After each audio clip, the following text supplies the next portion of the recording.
Assalamualaikum warahmatullahi wabarakatuh. Hari ini kita akan mulai belajar di mata pelajaran IPA untuk kelas 10. Nah, di bab 1 kita akan sama-sama membahas tentang gejala alam biotik dan abiotik. Hal pertama yang akan kita bahas adalah tentang pengertian. Mulai dari pengertian gejala alam, pengertian gejala alam biotik, serta pengertian gejala alam abiotik. Nah, jadi gejala alam itu merupakan satu kejadian atau peristiwa yang terjadi di alam. Contohnya, tsunami, gunung meletus, dan masih banyak lagi peristiwa lainnya.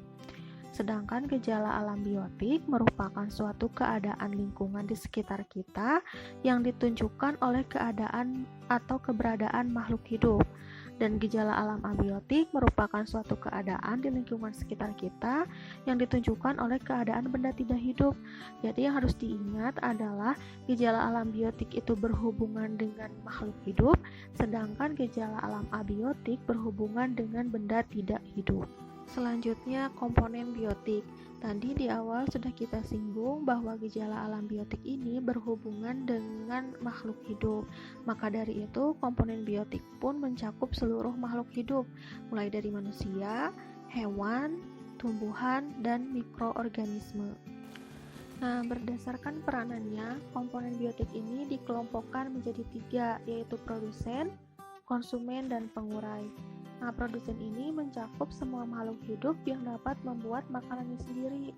Di dalam ekosistem, semua tumbuhan hijau adalah produsen, karena tumbuhan hijau dapat membuat makanannya sendiri dengan cara melakukan fotosintesis. Nah, sedangkan konsumen adalah organisme yang tidak bisa membuat makanannya sendiri. Konsumen ini mencakup seluruh makhluk hidup yang mendapatkan makanannya dengan cara memakan makhluk hidup lain. Contohnya manusia dan hewan. Nah, untuk pengurai, yaitu mencakup seluruh makhluk hidup yang mendapatkan makanan dengan cara menguraikan makhluk hidup lainnya yang sudah mati. Jadi, si pengurai ini berfungsi untuk menguraikan sampah atau sisa makhluk hidup yang mati. Jadi, objek biotik itu dapat kita kenali melalui karakteristik atau ciri yang dimilikinya. Adapun ciri yang dimiliki oleh objek biotik seperti yang pertama, tumbuh dan berkembang. Jadi, semua makhluk hidup itu menunjukkan gejala pertumbuhan dan perkembangan. Seperti contoh, kita tanam biji-bijian, baik itu biji kedelai, biji kacang, apapun. Jika kita menanamnya di tempat yang sesuai, terus kita rawat dengan benar, dia akan mulai berkecambah. Lalu, seiring berjalannya waktu, dia akan tumbuh menjadi besar. Kemudian akan berkembang, membentuk daun, akar, bunga, dan nantinya akan berbuah. Ciri yang kedua adalah bergerak. Jadi, semua makhluk hidup itu menunjukkan kemampuan untuk bergerak. Manusia dapat berlari, menari, dan melakukan gerakan-gerakan lainnya. Begitu pula dengan hewan. Hewan dapat bergerak sangat aktif melebihi manusia. Kemudian tumbuhan juga dapat melakukan gerak meskipun geraknya terbatas. Seperti contohnya tumbuhan yang diletakkan di tempat gelap, dia akan bergerak dalam bentuk pertumbuhan ke arah datangnya sinar matahari.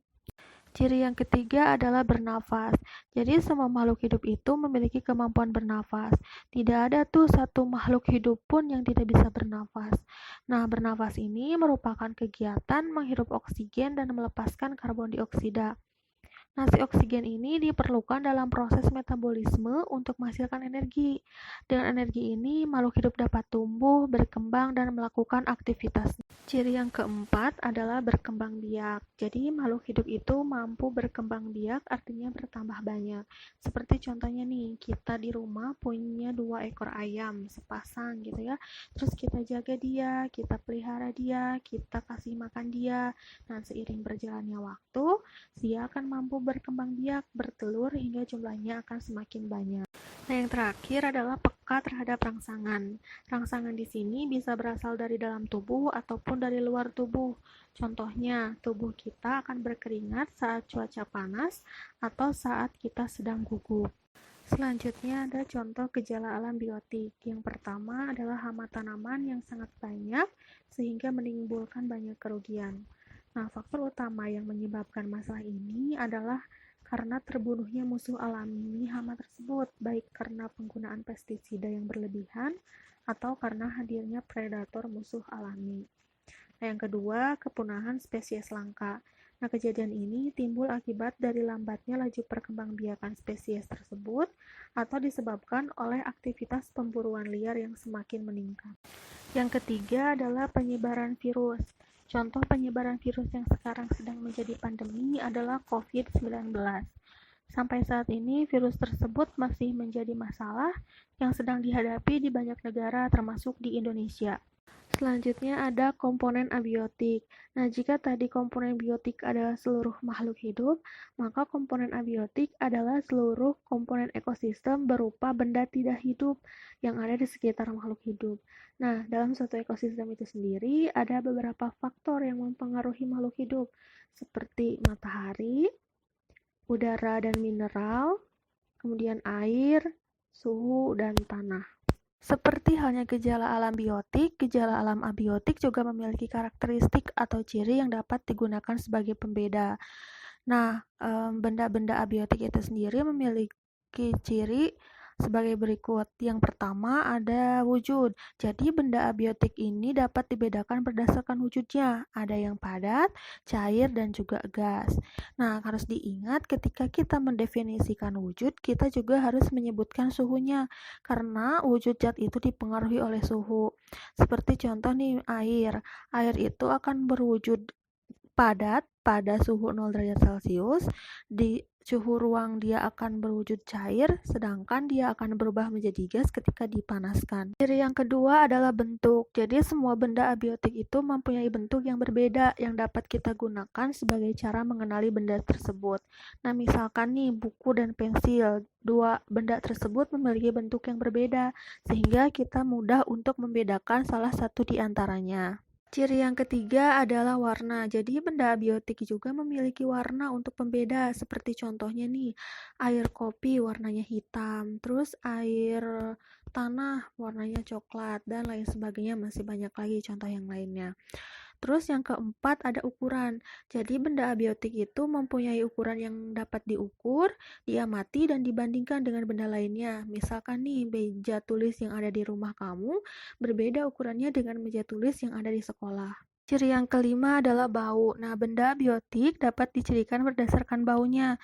Tapi meskipun bau merupakan salah satu cara mengenali suatu benda, namun ada beberapa bahan yang tidak aman untuk dicium baunya. Nah, untuk yang keenam ini adalah rasa. Jadi, beberapa benda abiotik dapat diketahui lewat rasanya, seperti gula rasanya manis, cuka rasanya asam, sedangkan garam rasanya asin. Yang terakhir adalah tekstur. Nah, tekstur itu merupakan halus atau kasarnya permukaan suatu benda. Karakteristik benda abiotik dapat dibedakan lewat teksturnya. Contohnya nih, pasir dan tepung. Kita bisa membedakan mana pasir dan tepung hanya dengan meraba atau merasakan teksturnya. Nah, atau kaos oblong dengan jaket. Nah, kedua benda tersebut dapat dibedakan hanya dengan teksturnya. Selanjutnya, ini merupakan contoh-contoh gejala alam abiotik. Yang pertama, gunung meletus. Nah, gunung meletus ini merupakan fenomena yang timbul akibat terdorongnya endapan magma perut bumi oleh gas yang bertekanan tinggi di dalam gunung berapi. Nah, fenomena ini banyak sekali menimbulkan kerugian, bahkan sampai kematian. Tapi di samping itu, dia juga menimbulkan keuntungan karena tanah yang dekat dengan letusan gunung berapi biasanya akan semakin subur. Contoh yang kedua adalah tsunami. Nah, tsunami ini terjadi akibat pergeseran lempeng batuan bumi di dasar lautan. Nah, sedangkan yang ketiga ada gempa. Nah, gejala alam ini disebabkan oleh beberapa faktor, di antaranya pergeseran lempeng bumi dan letusan gunung berapi. Contoh yang keempat, ada terjadinya angin.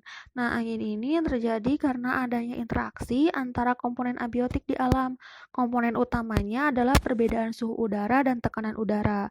Nah, angin ini sangat bermanfaat pada beberapa tanaman, dia akan menunjang proses penyerbukan. Contoh yang terakhir adalah terjadinya hujan. Nah, hujan ini terjadi akibat serangkaian siklus hidrologi yang berulang. Hujan ini membuat kehidupan organisme bumi dapat berlangsung secara seimbang. Selanjutnya kita akan membahas tentang interaksi antar komponen biotik. Nah, jadi interaksi antar komponen biotik itu ada 3. Ada interaksi yang terjadi antara organisme, interaksi antar populasi, dan interaksi antar komunitas. Nah, kita bahas satu persatu dimulai dengan kita membahas interaksi antar organisme. Nah, interaksi antar organisme ada beberapa jenis. Yang pertama, mutualisme. Jadi, hubungan ini merupakan hubungan di antara dua organisme yang berbeda spesies yang saling menguntungkan kedua belah pihak. Contohnya, kerbau dengan burung jalak. Interaksi yang kedua adalah komensalisme. Nah, interaksi ini merupakan hubungan antara dua jenis organisme berbeda spesies, di mana salah satu spesiesnya diuntungkan, namun spesies yang lain tidak diuntungkan ataupun tidak dirugikan. Contohnya adalah bunga anggrek yang tumbuh pada pohon mangga. Selanjutnya ada predasi. Nah, predasi ini merupakan hubungan antara mangsa dan pemangsa. Nah, bisa jadi interaksi hewan dengan tumbuhan ataupun hewan dengan hewan. Sebagai contoh, ini merupakan interaksi antara hewan dengan hewan, yaitu singa memakan atau memangsa rusa. Nah, yang keempat ada kompetisi. Kompetisi ini terjadi karena persaingan makhluk hidup memperoleh kebutuhan hidup ataupun kekuasaan. Sebagai contohnya, kuda dan sapi yang hidup di padang rumput yang sama, dia akan berkompetisi dalam hal makanan karena makanannya sama ataupun tempat hidup karena tempat hidupnya juga sama. Yang terakhir adalah parasitisme. Jadi hubungan ini merupakan hubungan antar organisme beda spesies di mana inangnya sangat dirugikan. Contohnya nih, kutu pada manusia. Nah, untuk interaksi antar populasi, contohnya adalah interaksi alelopati, yaitu interaksi antar populasi di mana populasi yang satu menghasilkan zat yang dapat menghalangi tumbuhnya populasi yang lain. Nah, sebagai contoh pada ilustrasi gambar, di situ ada gambar tumbuhan A. Nah, si tumbuhan A ini hidup di antara tumbuhan B. Ternyata tumbuhan A ini dapat menghasilkan zat X. Nah, zat X ini dapat membunuh si tumbuhan B. Terakhir adalah interaksi antar komunitas. Nah, interaksi ini cukup kompleks karena tidak hanya melibatkan organisme, tetapi juga aliran energi dan makanan. Nah, interaksi ini dapat diamati dari daur karbon.